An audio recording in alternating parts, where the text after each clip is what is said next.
Share the story. Share the story.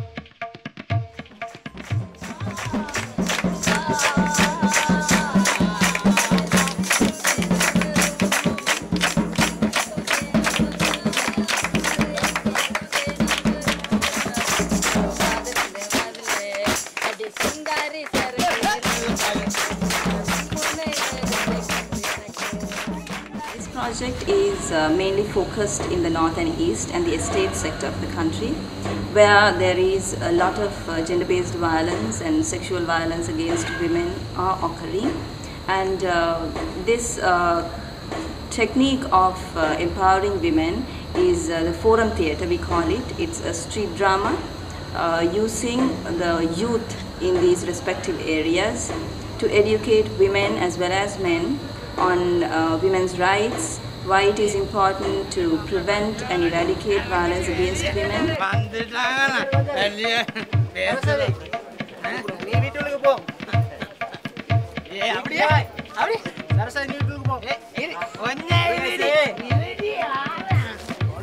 The advantage of using forum theatre is that lots of people, particularly in the estate sector, the estate workers, are not very literate and their education level is quite low.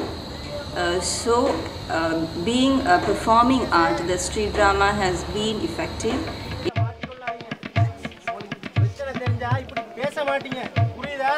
We at Equal Access to Justice Project, we feel that unless you get men on board to address issues related to gender, you cannot have any meaningful change. Typically in a cultural setting like Sri Lanka, when you say women's issues, women's rights, gender issues, there are very few men who get involved. And you would expect that there would be even fewer men in rural settings. Yeah? But with this project, we have had drama actors, theatre actors who are men, and these are actors who would go into these villages, and they would be the ones acting and spreading messages about gender-based violence and spreading awareness about why it is important for us to understand women's rights.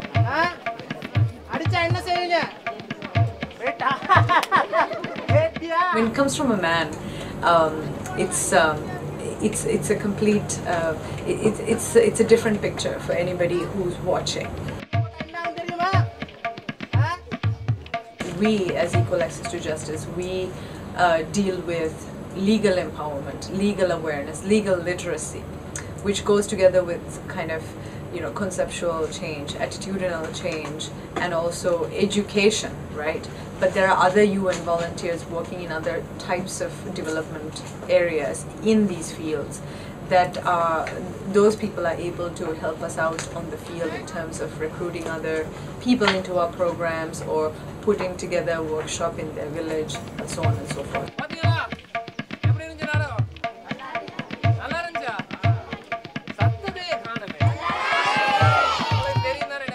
We want to build sustainability in these villages in terms of raising awareness on gender-based violence issues. So we have used volunteers. We employ volunteers from these villages to act as resource persons so that they can in turn disperse information about gender-based violence and rights related to marriage, divorce and maintenance.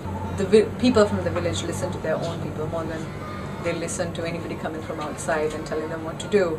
First, we did a headhunt. That's one of the strategies that we used. We did a headhunt.